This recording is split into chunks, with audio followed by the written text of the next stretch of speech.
Welcome to my shop. Today we are going to be swapping out some springs on a YZ250 two-stroke 2020. I recently serviced the suspension probably about 2 or 3 hours ago, so the seals are good and the fluid's good, but the springs were too soft.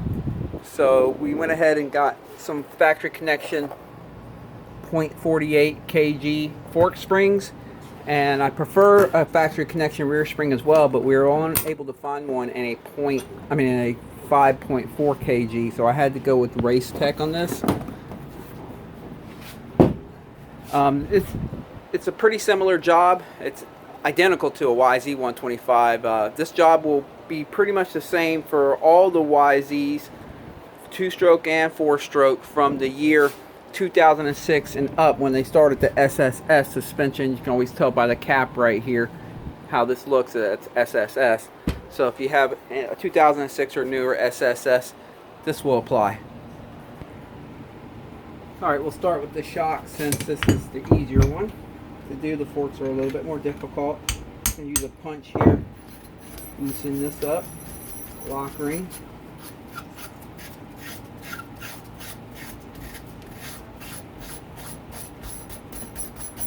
Alright. You can use a punch on this ring as well, but I do have this tool here.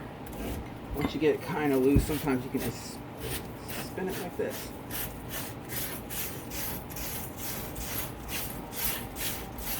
Of course, you want to clean these parts first before you do this. Get all the grit and dirt out of these threads. It makes it a lot easier.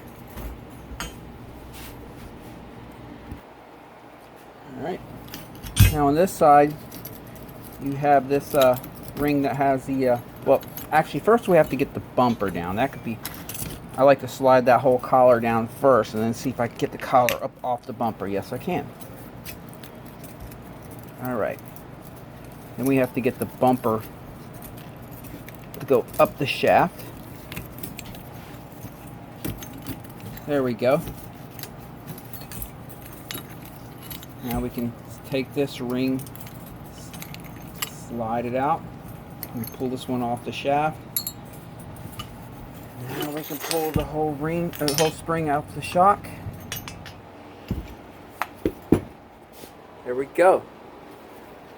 Now, if this is a new bike that you're just changing the springs on, you want to verify this. She still has nitrogen pressure, so press the shock in. It should come back out on its own. So she has good nitrogen. I mean, I know she does because I just rebuilt this, like I said, about 2 or 3 hours ago. But all right, let's go ahead and put the new spring on. Every spring has a top and a bottom, so it's always best to take your collars, figure out which side it fits best on.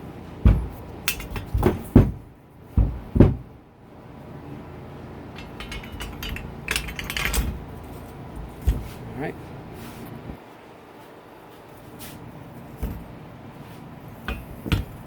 Let's try the other way.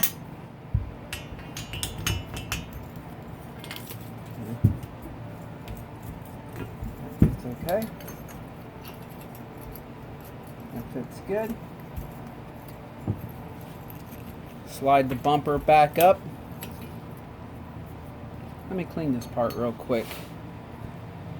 Okay.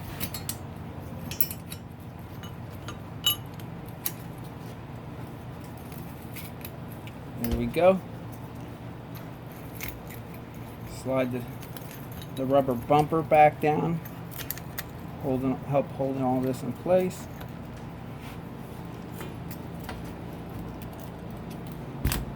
Slide the spring on it, and now I'm going to tighten up the collars.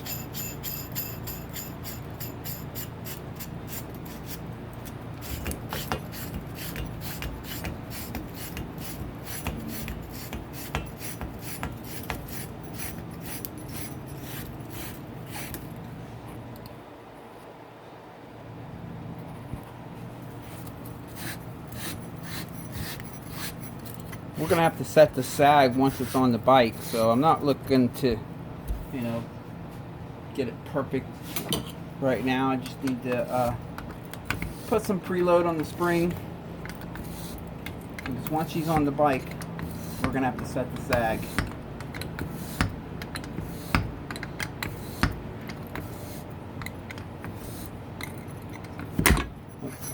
Alright, now I'm going to lock her down.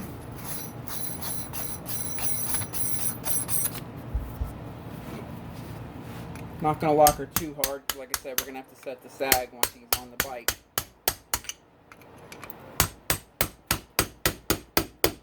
There you go. And that's it for the rear shock. That's easy. And now we'll get to the forks. For this job, you're going to need the special tool right here that goes to the caps of the forks to get them off. You can pick that up at Rocky Mountain, eBay, wherever. It's everywhere. Then we're going to need a 15mm wrench. Here we go.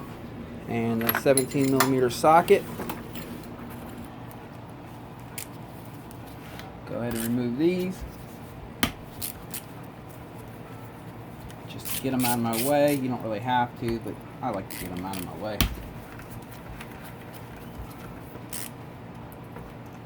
Ooh, that one has dirt in it. There we go.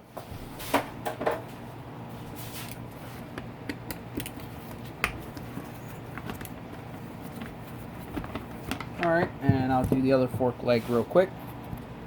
Next, we're going to have to remove the fork cap here. That actually it's just the whole inner chamber. It's best to do this, loosen this while it's still on the bike and the triple clamps are holding this in place, but we already pulled these off. So instead, I'm going to do the whole, once you get it loose, it's not bad.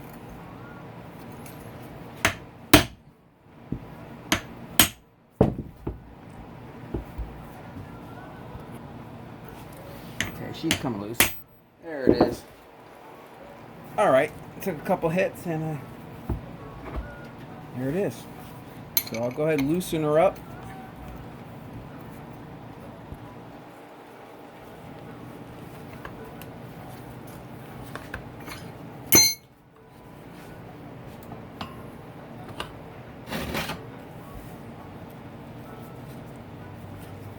Then we need to collect the oil.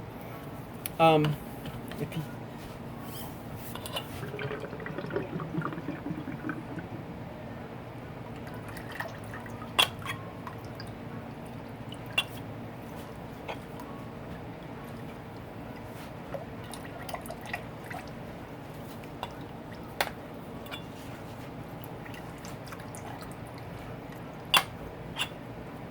Alright, what I'll do is I'll tighten this back up a little bit, just at least till the rubber O-ring seals it. And I'll just set this fork upside down right here for a few minutes.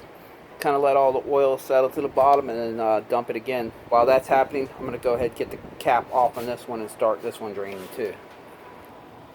Same thing here, just hold on, give some love taps.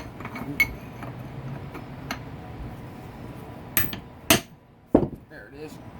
Almost. Again, it's a lot easier to do this when it's on the bike.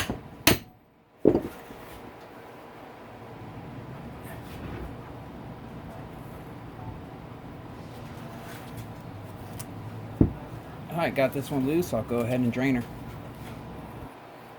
And back to the first fork that I had upside down for a little bit. Loosen the cap back up. Let's see what comes out of her. See, a little bit more came out. There we go. Alright, that's, I mean, it's about all we're going to get out of it, really. We'll go ahead and start taking the inner chamber out now. On the bottom of the fork leg is a 17mm. That's also your rebound adjustment right there in the middle, that flathead. First thing you want to do is back that all the way out. The rebound adjuster, that's what I'm speaking about here. Back this out. It's just good practice, so when you go to put it back together, it doesn't bind on the needle that it's pressing on way up top here in the rebound needle. So back that all the way out. It's good to mark your settings before you back it out by counting how many clicks it goes in, and then you know when you're done to how to reset it back to where you had it at, if that's what you're looking to do. And this takes a 17mm. You just loosen it like that. It'll stick its head out. Then you have to take this. Oh. Let's see here.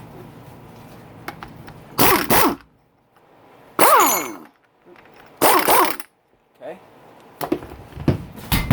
There we go. This part's often best by, setting the fork upside down on the floor. Placing the front axle in here, but I don't have the front axle with me right now. I only have the fork, so I'm going to use this socket right here. Then you press this down, and that's, see what I did there? This tool has this piece right here. You can use a wrench as well, but it already has that part there, so I'll just use that. All right, then you this is where you use your 15mm right here. Then you use a ratchet, wrench, or an impact. Set that aside. There's nothing in there. It's just, we'll clean that before we put it back in. There's a push rod right here. I like to remove that just so it doesn't fall out and get bent. And now we can go ahead and push this back down, slide that tool out. At this point, I can lift the fork right up off of the inner chamber. See, we have the whole inner chamber here. I can slide the spring right up off the inner chamber. Be real careful when you're pulling the new springs out. Don't get them mixed up with the old springs. It's real easy to go mixed up. What I like to do is just chuck these off the bench as fast as I can, or mark them somehow so you don't get them mixed up. And now we're going to slide the spring on the inner chamber. Dampening assembly. Oh, another thing too is you're going to want to screw this all the way down. That's for reassembly reasons, but we'll get there. Slide the spring all the way down. It contacts that cup right there. And now we'll slide that push rod back in here. That's for your rebound dampening. Now we'll put this back on. Oh, I'm sorry. That was a mistake. Actually, you have to put this back on.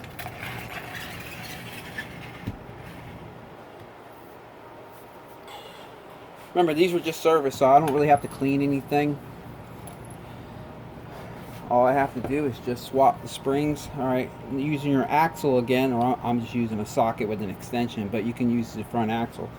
Press it down and set that tool back underneath there, and then you take this rebound adjuster cap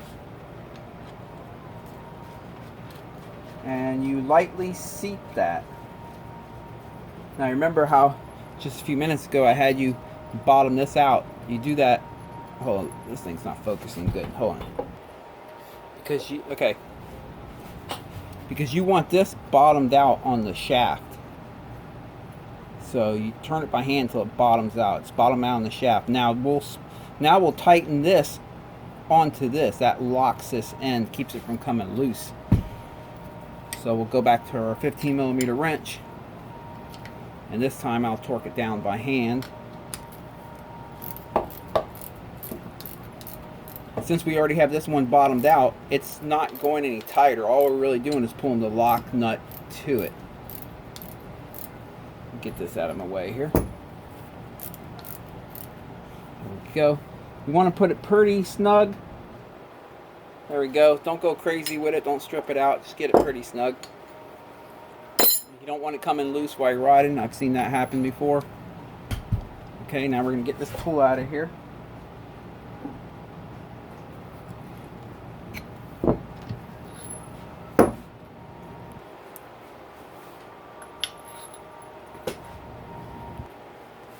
Now we will set this by hand. Tighten it by hand.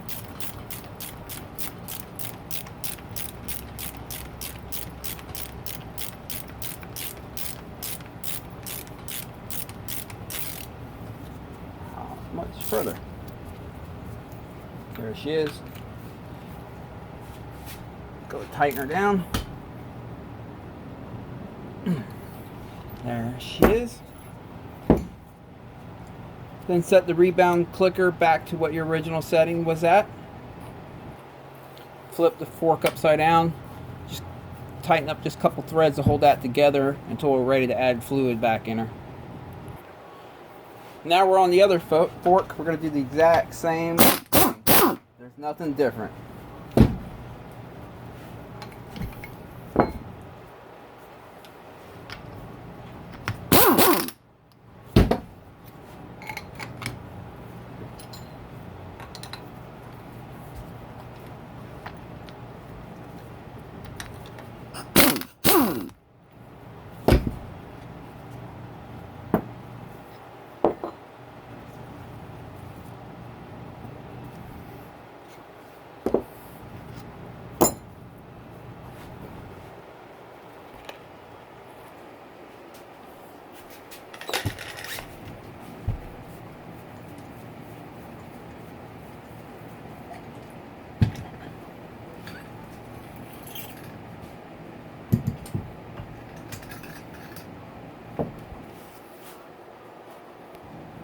While I have the spring off, go ahead and lightly bottom that back out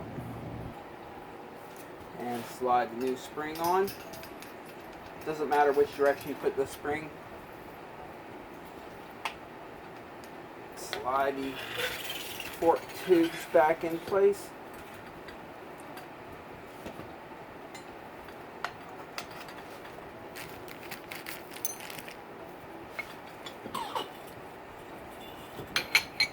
Sometimes you have to help guide it into the hole here. There we go. Bottom this out by hand. And then tighten it by hand.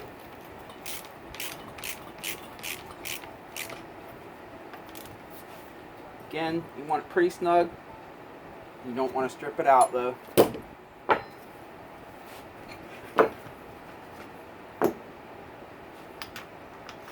And now we're going to tighten it back up to the lower fork tube.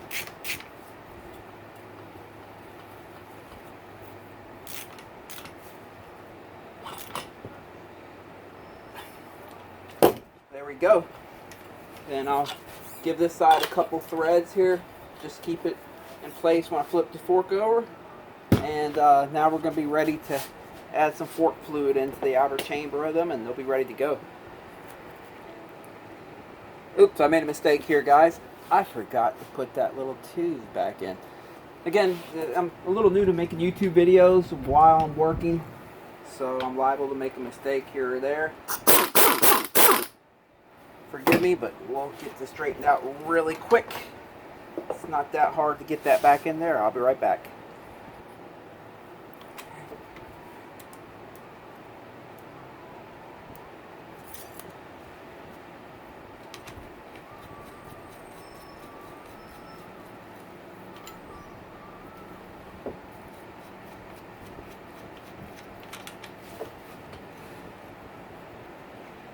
I want to bottom that back out again. There we go.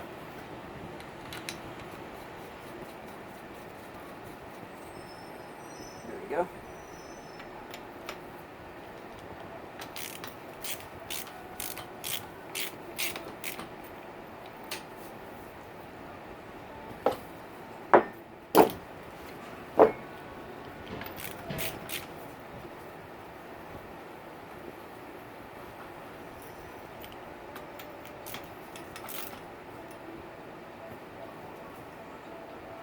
Alright. For this application, we're going to be adding 330 cc's of fluid to the outer chamber. Hold on. Here you go. Get a better idea, see what I'm doing.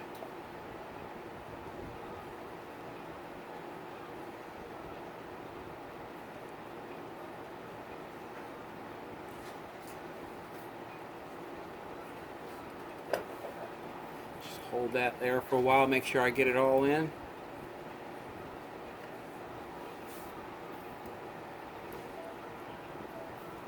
There we go. Now I'll tighten the cap up all the way by hand.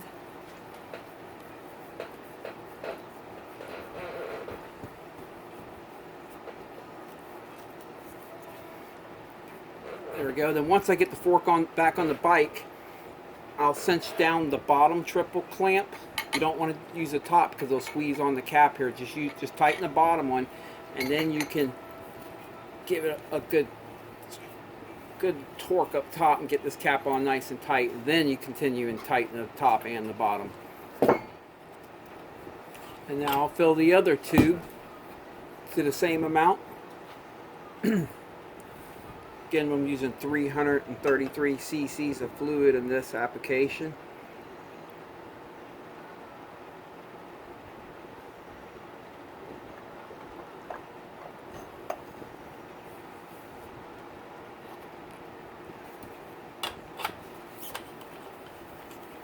And I'll hand tighten it. It won't leak anything when it's hand tightened. The rubber seal will keep it sealed up, so it'll be fine until you get it on the bike and you go ahead and torque it down. And there you go, old springs out, new springs in. The only fluid we had to worry about was the outer chamber fluid on the forks, and it's ready to go. Get it to the track. Well, first we have to get the sag set. Once we get the shock back on the bike, then take it to the track and dial things in. Again, this will work on any YZ full-size bike, 125, 252 stroke, 250f, and 450 from 2006 till today. It's pretty much all the same stuff for the most part, the same process to get the job done. Appreciate you guys watching. If you enjoy this kind of stuff, please click like and subscribe, and I'll catch you next time. Later.